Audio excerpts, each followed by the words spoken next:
Assalamualaikum warahmatullahi wabarakatuh. Semangat pagi buat kita semua. Teman-teman, hari ini materi yang akan disampaikan adalah tentang program KIE dalam pelayanan kesehatan reproduksi dan KB. Yang mana di dalam materi ini akan memuat tentang materi pokok bahasan, diantaranya definisi KIE, tujuan KIE, jenis kegiatan KIE, prinsip langkah KIE, alat dan teknik dalam pendidikan kesehatan, manajemen informasi kesehatan, strategi untuk pendidikan dan kesadaran kesehatan, pembinaan akseptor KB melalui KIE, praktik pembinaan akseptor KB dan praktik KIE pada wanita dengan masalah kesehatan reproduksi. Di belakang kita akan diberikan contoh-contoh dari permasalahan kesehatan reproduksi. Yang pertama adalah tentang definisi KIE dalam kesehatan. Definisi KIE dalam kesehatan sendiri terdiri dari 3 unsur ya. Yang pertama adalah komunikasi. Komunikasi sendiri adalah sebuah pertukaran informasi yang sangat dinamis ya, di mana pertukaran informasinya ini bisa terjadi antara petugas kesehatan dan klien secara langsung atau pasien. Yang kedua adalah informasi. Informasi yang disampaikan harus berupa data, fakta, gitu ya, yaitu tentang data-data atau data yang real, asli, gitu, yang akurat untuk meningkatkan pengetahuan dan kesadaran masyarakat tentang kesehatan. Yang ketiga adalah edukasi, yaitu edukasi ini untuk menghasilkan perubahan. Jadi edukasi ini adalah suatu upaya pemberian pembelajaran secara sistematis ya untuk mengubah perilaku seseorang menuju pola hidup sehat dan mandiri. Yang mana jika di antara ketiganya ini kita gabungkan, maka KIE itu adalah integrasi antara komunikasi, informasi dan edukasi untuk mencapai kemandirian masyarakat dalam kesehatan reproduksi secara sistematis. Nah, selanjutnya adalah tentang pentingnya komunikasi yang efektif. Nah, kenapa komunikasi itu penting ya? Yang pertama adalah karena komunikasi itu berpengaruh terhadap perilaku.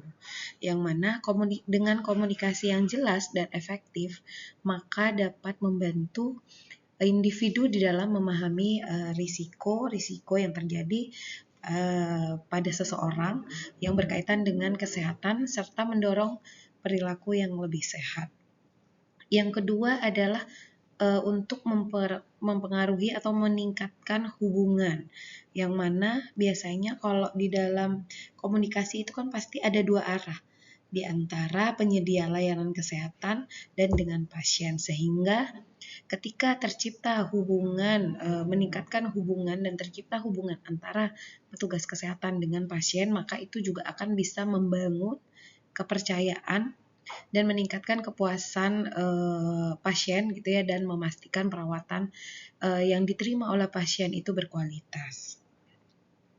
Yang ketiga adalah efisiensi program, yang mana di dalam efisiensi program ini diharapkan efisiensinya itu dalam skala besar. Komunikasi yang terencana akan memaksimalkan efektivitas program kesehatan di dalam masyarakat, seperti biasanya kalau diselenggarakan tentang kampanye-kampanye atau sosialisasi terkait imunisasi, pemeriksaan kehamilan gitu ya, atau kebiasaan-kebiasaan tentang hidup sehat.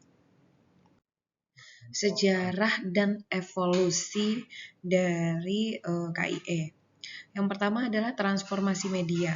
Dari penyampaian melalui pamflet tradisional sampai dengan penggunaan teknologi digital ya untuk menjangkau audien atau peserta ataupun massa gitu yang lebih luas dengan konten yang interaktif. Yang kedua adalah pendekatan berbasis bukti. Ini biasanya dilakukan dengan evolusi dari metode komunikasi yang umum ke pabrik berbasis data dan penelitian untuk memastikan efektivitas pesan kesehatan. Yang ketiga adalah dampak global. Peningkatan fokus pada komunikasi kesehatan global seiring dengan tantangan kesehatan lintas negara seperti pandemi dan penyakit menular. Yang kedua adalah tentang tujuan KIE. Tujuan KIE itu apa saja? Di sini ada tujuan umum dan tujuan khusus. Tujuan umum atau tujuan utama dari program KIE adalah untuk yang pertama pengetahuan, ya, untuk meningkatkan pemahaman masyarakat di dalam mengetahui tentang kesehatan reproduksi dan penggunaan alat kontrasepsi. Yang kedua adalah agar tercipta perubahan, ya, yang mengubah sikap dari negatif menjadi positif terhadap penggunaan alat kontrasepsi dan mendorong praktik hidup sehat secara rutin di masyarakat. Yang ketiga adalah mewujudkan standar keluarga kecil yang bahagia dan sejahtera melalui pilihan alat kontrasepsi yang tepat, sehingga jika digabungkan menjadi satu, maka tujuan utama dari program KIE adalah mewujudkan keluarga kecil yang bahagia, sehat, dan berkualitas melalui edukasi reproduksi yang komprehensif.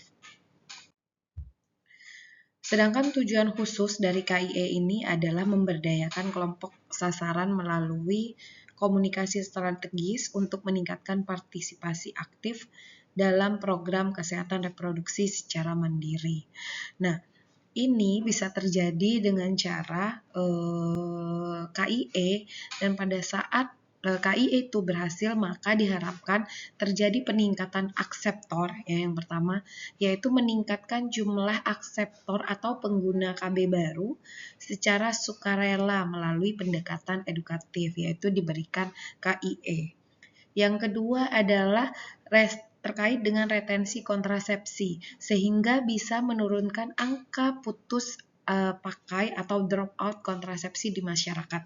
Jadi diharapkan setelah masyarakat itu menjadi akseptor baru, maka secara itu bisa terjadi dalam jangka waktu yang lama, minimal 2 tahun. Gitu ya. Setelah 2 tahun nanti akseptor KB-nya akan kalau masih ingin menjarangkan kehamilan ataupun tidak ingin terjadi kehamilan, maka diharapkan akan mengganti alat kontrasepsi dengan yang lain, gitu ya. Jadi tidak putus penggunaan kontrasepsinya gitu. Yang ketiga adalah tercipta informasi dan edukasi sehingga menjamin hak reproduksi dari individu dan menghilangkan mitos serta rumor-rumor negatif yang berkaitan dengan kesehatan reproduksi dan penggunaan alat kontrasepsi. Nah, yang selanjutnya adalah jenis KIE. Jadi ada beberapa jenis KIE yang biasanya kita terapkan selama memberikan edukasi kepada masyarakat. Yaitu yang pertama adalah KIE individu atau perorangan. Ini biasanya sering terjadi ketika kita bertemu dengan pasien atau menghadapi pasien secara face to face. Biasanya ketemu kalau kita melayani pemeriksaan kehamilan, penggunaan KB, kadang-kadang kita akan bertemu dengan pasien yang datang cuma seorang gitu ya, ataupun kita jika melakukan kunjungan rumah. Nah, biasanya itu lebih kepada KIE dengan individu atau perorangan.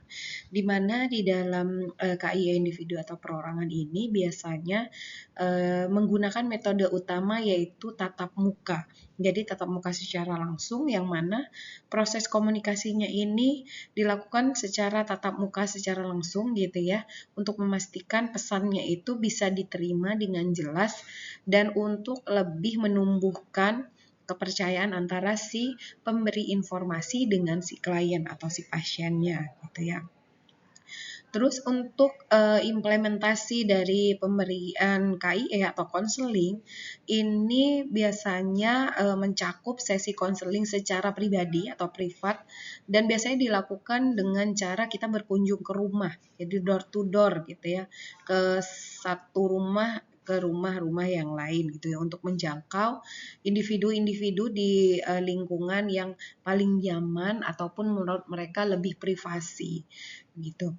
Yang ketiga adalah keunggulan daripada pendekatan secara individu ataupun perorangan ini akan sangat efektif dilakukan gitu ya, untuk menangani permasalahan-permasalahan kesehatan secara mendalam dan memberikan solusi yang disesuaikan dengan kebutuhan setiap individu, yang merupakan kebutuhan-kebutuhan itu biasanya bersifat unik gitu ya, karena terkadang kebutuhan dari individu yang satu dengan individu yang lainnya itu akan berbeda gitu. Sehingga jika kita tarik kesimpulan, KIE individu ini biasanya fokus pada interaksi secara langsung yang memungkinkan perubahan-perubahan perilaku yang lebih berkelanjutan melalui edukasi yang bersifat personal gitu ya, dalam memberikan pelayanan kesehatan. Nah, baiklah. Nah, ini adalah yang kedua adalah KIE kelompok ya. Yang mana KIE kelompok ini jika di masyarakat juga bisa dilakukan dalam pemberian pelayanan kesehatan reproduksi dan keluarga berencana. Biasanya ini disampaikan di dalam forum-forum gitu ya, ataupun di sebuah kegiatan-kegiatan dengan massa 2 sampai dengan 15 orang gitu ya. Jadi lebih dari 1 orang. Biasanya kalau ada posyandu tuh kita masuk dalam memberikan penyuluhan, terus ada pertemuan-pertemuan warga, ada posbindu, terus ada lagi arisan-arisan dan lain sebagainya. Yang mana biasanya yang menggerakkan itu dibantu oleh kader-kader gitu. Nah, biasanya kalau ketika kita ingin menggerakkan kelompok-kelompok untuk mengadakan suatu kegiatan gitu ya, kita jika melibatkan kader itu pasti akan sangat efektif gitu ya. Biasanya mereka nurut sama kadernya. Jadi kita tinggal minta tolong ke kader-kader, Bu, tolong dikumpulin ya, umpamanya lansia berapa orang, terus kumpulin ibu hamil berapa orang, ibu yang memiliki balita berapa orang, dan lain sebagainya. Nah, itu akan sangat mudah. Dan 90% itu sangat efektif dalam membantu kegiatan-kegiatan KIE kelompok. Gitu. Dan biasanya KIE kelompok ini akan dilakukan jika suatu permasalahan itu yang terjadi permasalahannya adalah permasalahan umum gitu ya, yang biasanya terjadi di masyarakat secara umum, nggak terjadi hanya pada beberapa individu saja. Kalau hanya terjadi pada individu-individu tertentu, maka pendekatan yang lebih cocok itu adalah menggunakan pendekatan KIE individu atau perorangan. Kalau ini biasanya permasalahannya lebih umum gitu ya. Contohnya tentang kebersihan di suatu RT, RW gitu ya. Terus yang kedua adalah pengguna alat kontrasepsi ternyata di RW 2 itu ternyata rendah sekali, padahal di sana banyak pasangan usia subur ataupun wanita usia subur gitu ya. Tetapi tidak ada yang menggunakan KB. Nah, itu nanti lakukan KIE secara kelompok. Jadi nggak capek. Kalau satu-satu capek bidannya nanti, ya. Padahal yang dibicarakan sama. Nah, lebih baik mengadakan secara kelompok gitu. Terus ada permasalahan terkait dengan anemia di sekolahan gitu ya. Di sekolah itu ada terkait dengan anemia. Di sekolahannya umpamanya di kelas berapa, kelas tertentu gitu. Sehingga itu perlu diberikan KIE kelompok. Nanti kalau seandainya permasalahannya lebih besar lagi, maka itu bisa dilakukan jenis KIE yang lain gitu ya. Nah, yang kedua adalah pada saat memberikan KIE kelompok itu bisa menggunakan demonstrasi menggunakan alat bantu ataupun alat peraga. Sehingga ketika kita mencontohkan atau memperlihatkan, maka itu akan sangat efektif gitu ya kepada sasaran yang kita akan berikan KIE. Contohnya menggunakan alat kontrasepsi pada pasangan usia subur. Kita kasih contohnya. Kalau alat IUD itu seperti apa, KB suntik itu seperti apa, terus KB implan seperti apa. Dan itu sangat efektif, hampir lebih dari 80% efektif jika kita menggunakan alat peraga pada saat kita memberikan KIE secara kelompok. Dan yang ketiga adalah forum dan kompetisi. Nah, ini biasanya edukasi melalui forum adat, keagamaan, serta kompetisi remaja yang dilakukan di suatu masyarakat. Biasanya kalau kita masuk ke dalam forum-forum itu, maka itu akan sangat efektif juga. Jadi, kan biasanya kalau ada forum-forum tertentu itu sudah ada jadwalnya, kita numpang di sana untuk memberikan edukasi itu juga bisa, gitu ya. Nah, yang mana dari secara keseluruhan KI kelompok ini adalah suatu interaksi mendalam melalui penyuluhan yang terstruktur gitu ya untuk membangun suatu pemahaman secara kolektif yang kuat di dalam masyarakat. Nah, itu adalah KIE kelompok. Nah, yang ketiga adalah KIE massa untuk publik gitu ya. Nah, ini biasanya strategi komunikasi ini biasanya dilakukan bertujuan menyampaikan pesan kepada masyarakat dengan jumlah besar agar lebih efisien gitu ya.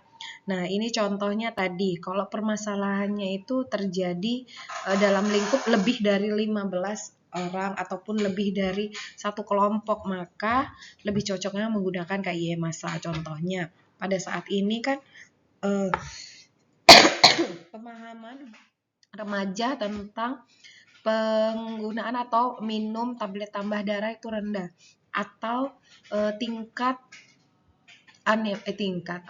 kejadian angka kejadian anemia pada remaja tuh tinggi.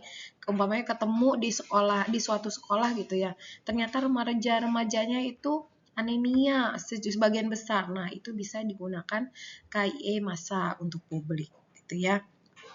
Nah, strategi penyampaian pesan dari KIE massa ini dilakukan melalui integrasi media ya.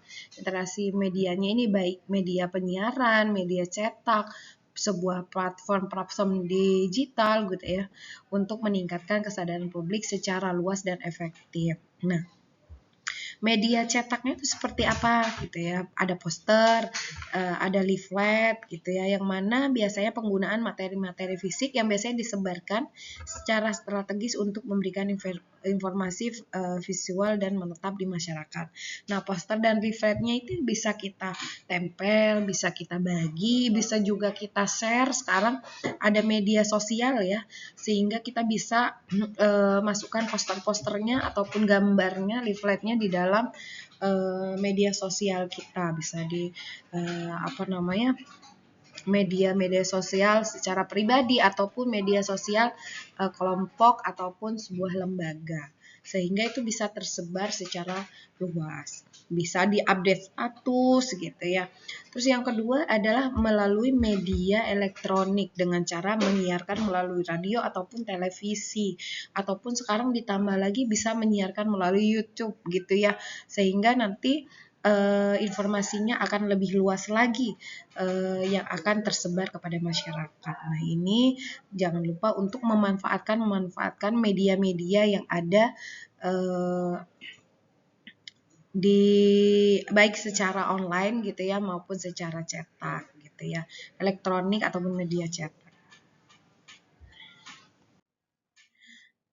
Nah, sekarang ada tambahan media digital dan sosial ya, tadi yang sudah disampaikan bahwa pada era zaman ini gitu ya sudah sangat maju, yang mana sekarang banyak sekali platform-platform gitu ya yang bisa kita manfaatkan di dalam kita menyebarkan informasi-informasi seputar kesehatan, dan ini jangkauannya lebih dari 90%, sangat efektif gitu ya, bisa sampai kepada masyarakat.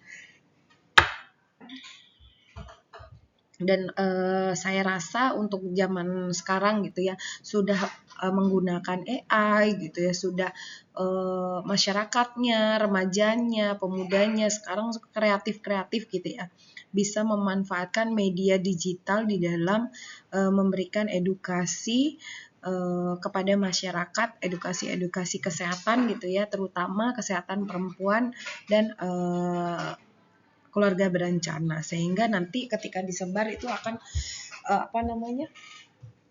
akan membuat si penontonnya itu tertarik. Nah, prinsip dasar dalam memberikan KIE gitu ya.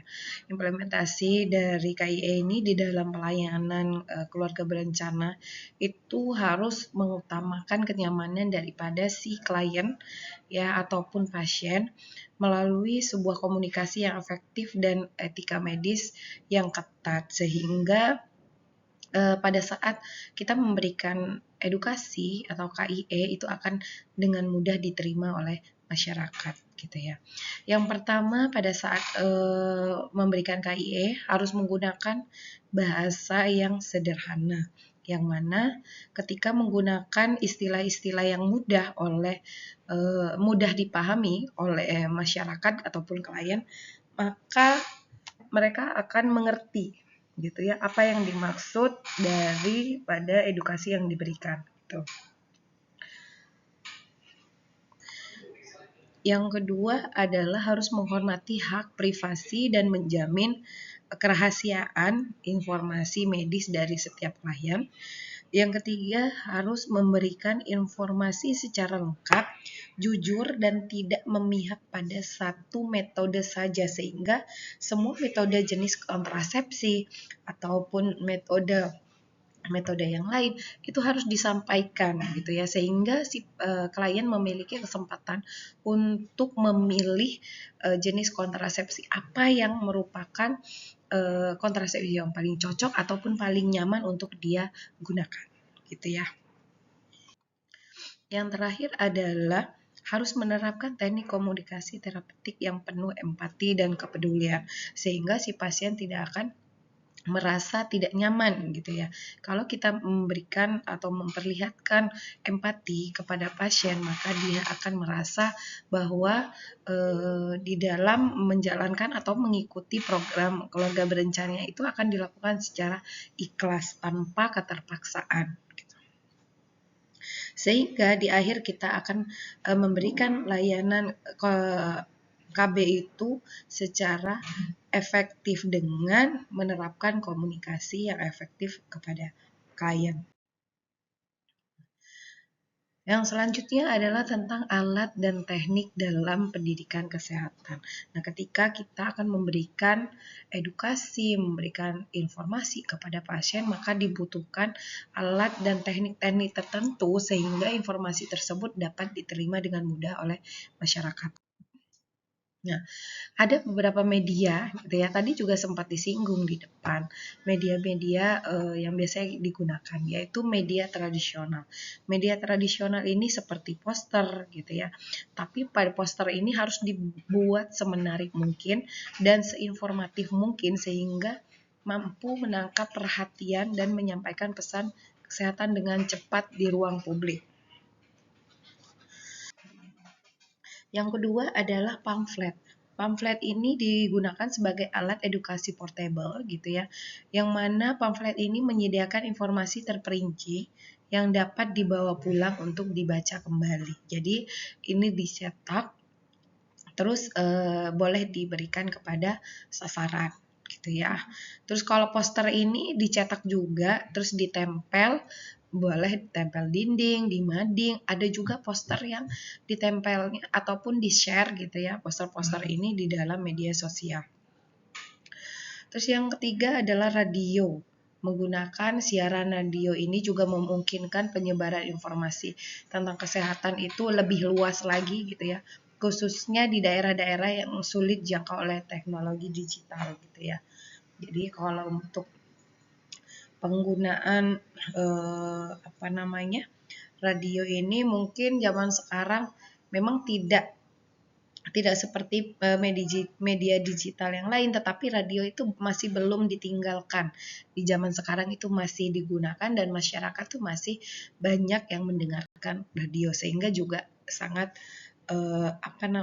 efektif jika media yang digunakan adalah berupa radio dalam menyebarkan informasi kesehatan. Nah, platform media digital tadi media tradisional. Yang kedua adalah media digital. Media digital ini diantaranya adalah media sosial, yang mana saya yakin teman-teman semua mahasiswa sudah pasti sepertinya tidak ada yang tidak punya media sosial gitu ya. Sepertinya sudah 100% gitu ya, hampir ataupun 100% sudah memiliki media sosial. Yang mana ketika kita memiliki media sosial jangan hanya upload foto dan lain sebagainya, juga bisa digunakan sebagai media menyebarkan informasi-informasi seputar kesehatan gitu ya, melalui platform-platform seperti yang IG, kalian punya Facebook gitu ya. Ada juga zaman sekarang menggunakan TikTok gitu ya. Sehingga meningkatkan interaksi dan menjangkau audiens yang lebih mudah secara efektif. Yang kedua adalah menggunakan situs website gitu ya, yang mana website ini juga bisa menyediakan sumber-sumber terpercaya gitu ya, mencari informasi mendalam dan menangkal misinformasi. Jadi dari website ini bisa juga menyebarkan informasi-informasi kesehatan. Yang ketiga adalah melalui aplikasi-aplikasi kesehatan, yang mana dari aplikasi-aplikasi kesehatan ini juga bisa mempermudah akses informasi secara personal gitu ya, untuk mengingatkan ada sekarang aplikasi yang biasanya digunakan untuk yang remaja-remaja mungkin untuk melihat masa subur gitu ya, menstruasi gitu ya, terus siklus menstruasi dan lain sebagainya. Ada juga orang yang lagi program hamil gitu ya, ada aplikasi-aplikasi tersebut. Ada juga ketika menggunakan aplikasi-aplikasi kehamilan gitu ya, sampai dengan dia melahirkan, sampai dengan anaknya balita, itu biasanya ada juga yang sudah membuat aplikasinya, dan itu di dalamnya tidak hanya mengisi, biasanya juga akan disebarkan informasi-informasi seputar kesehatan. Nah, ada beberapa komunikasi gitu ya yang biasanya dilakukan secara pribadi. Komunikasi-komunikasi yang biasanya dilakukan antar pribadi gitu ya, dari si penyampai informasi dengan yang penerima informasi, bisa dilakukan menggunakan beberapa teknik, yaitu diskusi secara tatap muka gitu ya, secara langsung, mungkin antara satu gitu ya, yang mana ini biasanya dilakukan oleh tenaga kesehatan seperti dokter gitu ya, ataupun bidan atau pemberi penyuluh kesehatan gitu ya, untuk menyampaikan atau menjelaskan terkait dengan permasalahan-permasalahan yang terjadi kepada individu secara jelas gitu ya. Yang kedua adalah konsultasi secara kelompok, yang mana konsultasi kelompok ini biasanya kelompoknya hanya kecil ya, sehingga bisa memfasilitasi pembelajaran bersama dan berbagi pengalaman antar anggota yang mana dia memiliki permasalahan yang sama gitu. Yang ketiga adalah pendekatan budaya, di mana pendekatan budaya ini karena dilakukan karena sensitivitas ya terhadap nilai-nilai ataupun tradisi lokal gitu ya, sehingga selama pemberian komunikasinya ini mendorong penerimaan dan efektivitas pesan kesehatan. Nah, pada saat melakukan pendekatan-pendekatan budaya ini, biasanya kita juga harus melibatkan tokoh-tokoh penting gitu ya di dalam suatu masyarakat untuk dapat mempengaruhi gitu ya si klien kita gitu. Manajemen informasi kesehatan itu apa saja? Yang pertama adalah di dalam manajemen informasi kesehatan itu, yang pertama kita harus melakukan pengumpulan dan analisis data. Yang mana kita pada saat melakukan pengumpulan data, maka kita harus menggunakan metode yang valid dan andal untuk memperoleh data-data kesehatan yang akurat, gitu ya. Jadi kita kumpulin datanya, kita dapatkan suatu permasalahan yang ada ataupun terjadi di masyarakat. Yang kedua, setelah sudah dikumpulkan, maka kita analisis kira-kira gitu ya, prioritas permasalahannya itu apa gitu ya, kebutuhan masyarakat itu apa, terus kira-kira metode yang cocok itu apa. Itu nanti dilihat dari permasalahan-permasalahan yang ditemukan tadi setelah mengumpulkan data-datanya. Yang ketiga adalah melaporkan hasil, sehingga itu bisa mendukung kita di dalam memberikan keputusan kesehatan, ataupun mendukung kita di dalam menyiapkan teknik mengatasi permasalahan yang ada di dalam suatu masyarakat.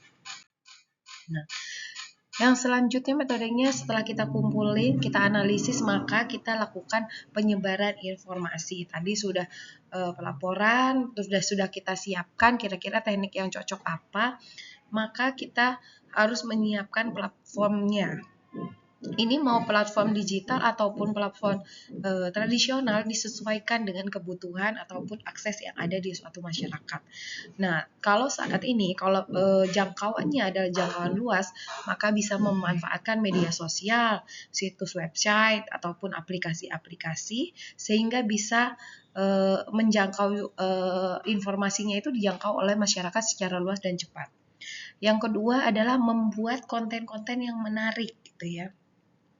Yang mana konten-kontennya ini ketika ditonton si calon ataupun klien kita gitu ya bisa menonton video sampai selesai dan narasinya itu mudah dipahami oleh klien gitu ya, sehingga apa yang ingin kita sampaikan itu akan diterima oleh masyarakat.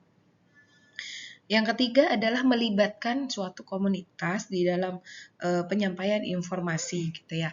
Nah, contohnya ketika akan menyebarkan informasi ini, kalau kita menggandeng gitu ya, ataupun menyampaikannya di dalam kegiatan-kegiatan yang mungkin apa ya, sesuai ataupun ada hubungannya dengan apa yang ingin kita sampaikan, maka itu biasanya akan lebih efektif. Contohnya, kita menyampaikannya di dalam kegiatan seminar, di dalam kegiatan workshop, ataupun kegiatan-kegiatan yang ada di masyarakat gitu, sehingga kita dapat memberdayakan masyarakatnya dan memastikan pesannya itu bisa diterima dengan baik dan sasarannya juga sesuai.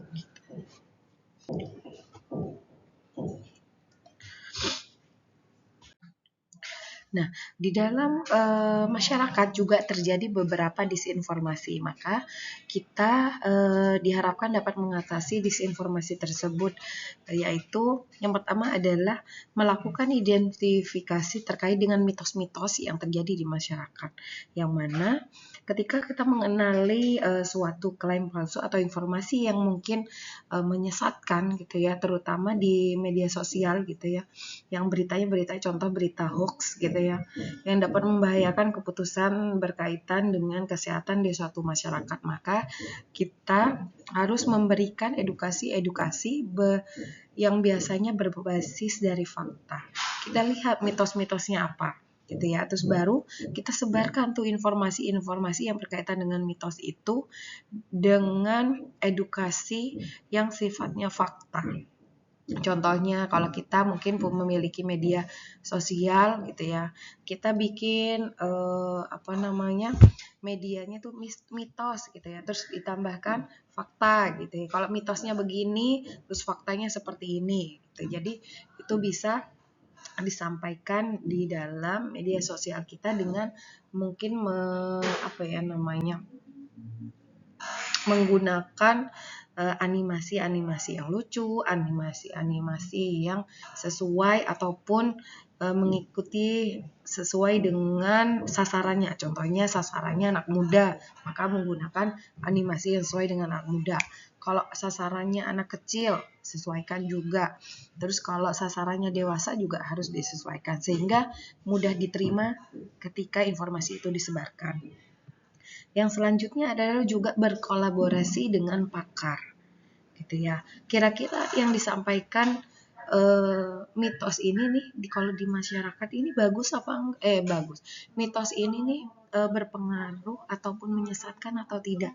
Sehingga kalau disebarkan gitu ya, maka akan berpengaruh terhadap kesehatan masyarakat. Nah, itu kita bisa berkolaborasi sehingga nanti penerimaan dari sasaran ataupun kliennya itu dapat lebih mudah diterima dengan adanya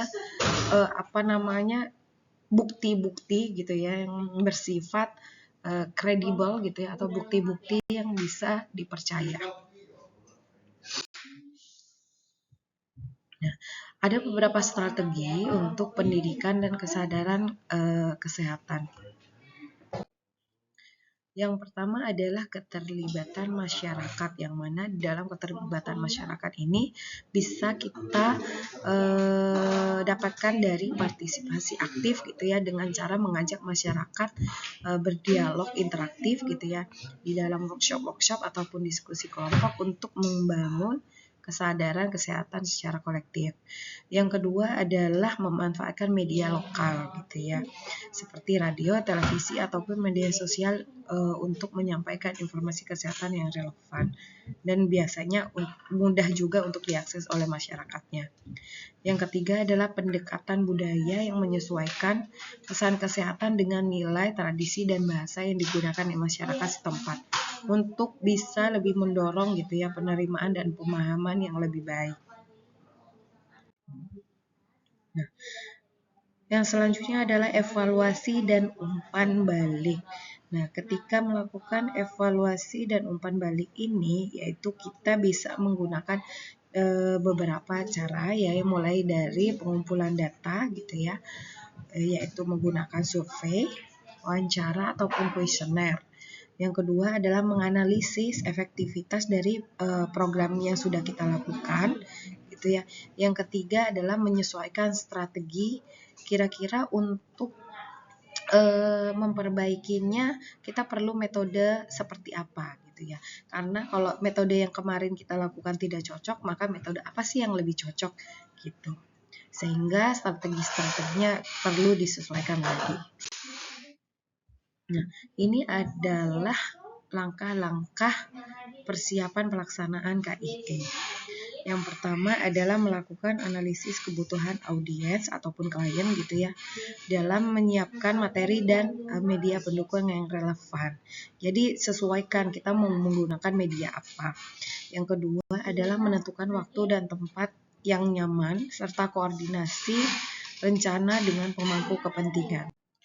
Nah, di dalam praktik pembinaan akseptor KB biasanya kan penggunaan alat kontrasepsi itu kan kadang-kadang ada permasalahan yang biasanya ditemukan gitu ya di dalam masyarakat. Contohnya di dalam simulasi penanganan keluhan dari efek samping yang mungkin mulai dari ringan sampai dengan yang berat terkait dengan kontrasepsi, serta penggunaan kartu-kartu kontrol yang bisa diberikan oleh petugas kesehatan secara tepat gitu. Contohnya, kalau menggunakan alat kontrasepsi suntik 3 bulan gitu ya, kapan harus kembali, terus kapan harus kontrol, terus menggunakan alat kontrasepsi KB implan ataupun IUD, kapan kontrol, setiap berapa bulan sekali kontrol gitu ya, bagaimana prosedurnya, kapan harus dicabut dan lain sebagainya. Jadi itu biasanya akan ditemukan di dalam praktik gitu ya penggunaan akseptor KB. Nah, yang pertama adalah terkait dengan simulasi dan kontrol ya, yang mana di dalam menangani keluhan-keluhan dari efek samping gitu ya, itu biasanya kita tuliskan gitu ya di dalam kartu kontrol. Biasanya kalau pasien itu kan kartu kontrolnya dikasih. Nah, ketika dikasih, biasanya pasien diminta untuk menuliskan apabila terjadi efek samping dari penggunaan alat kontrasepsi tersebut. Sehingga nanti ketika akan bertemu dengan petugas kesehatan itu pada jadwal-jadwalnya gitu ya, efek sampingnya udah nggak lupa, tinggal ditulis tanggal segini saya mengalami ini, tanggal segini saya pusing dan lain sebagainya. Sehingga pada saat bertemu dengan petugas kesehatan, kita tidak lupa yang terjadi sama kita sebagai bentuk efek samping dari penggunaan KB itu apa saja gitu ya. Terus yang kedua adalah melakukan rujukan cepat jika terjadi komplikasi-komplikasi medis yang serius pada akseptor pengguna kontrasepsi. Yang ketiga adalah memberikan edukasi MKJP. Nah, ini sangat disarankan jika kita harus memberikan edukasi terkait dengan metode kontrasepsi jangka panjang gitu ya, sehingga pasiennya tidak perlu lagi bolak-balik datang gitu ya ke petugas kesehatan untuk menggunakan alat kontrasepsi. Terus juga tidak perlu untuk menjaga jarak gitu ya, menjaga jarak kehamilan yang pertama dan yang kedua dan seterusnya, sehingga di dalam memilih kontrasepsi jangka panjangnya itu lebih efektif. Nah, itu benar-benar pemberian edukasinya harus sesuai MKJP apa yang lebih cocok kepada pasien, karena biasanya tidak bisa digeneralisasi sehingga sesuatu orang dan yang lainnya itu menggunakan MKJP yang sama. Bisa aja antara yang satu dengan yang lain itu beda karena memang keluhannya pasti berbeda-beda. Nah, ini adalah praktik-praktik KIE pada kesehatan reproduksi. Nah, permasalahan-permasalahan yang berkaitan dengan kesehatan reproduksi biasanya seperti infeksi menular seksual, kanker serviks gitu ya, terus menopause gitu ya, terus gangguan psikososial. Itu merupakan praktik-praktik yang biasanya kita nanti juga kerap kali dilakukan gitu ya, atau diberikan KIE kepada pasien-pasiennya gitu ya, sehingga melakukan edukasi yang tepat pada permasalahan-permasalahan kesehatan reproduksi ini, maka akan menciptakan fondasi utama di dalam menjaga kesehatan reproduksi dan kesejahteraan psikologis setiap wanita atau perempuan gitu ya. Ini sebagian kecil aja contoh-contohnya, padahal sebenarnya permasalahan yang berkaitan dengan kesehatan reproduksi itu banyak sekali gitu ya. Mulai dari sepanjang daur kehidupan, mulai dari dia lahir sampai dengan dia lansia. Nah, baiklah, mungkin itu saja yang bisa saya sampaikan terkait dengan penerapan KIE pada kesehatan reproduksi dan perencanaan keluarga. Mudah-mudahan apa yang sudah disampaikan dapat bermanfaat untuk kita semua. Saya akhiri. Wassalamualaikum warahmatullahi wabarakatuh.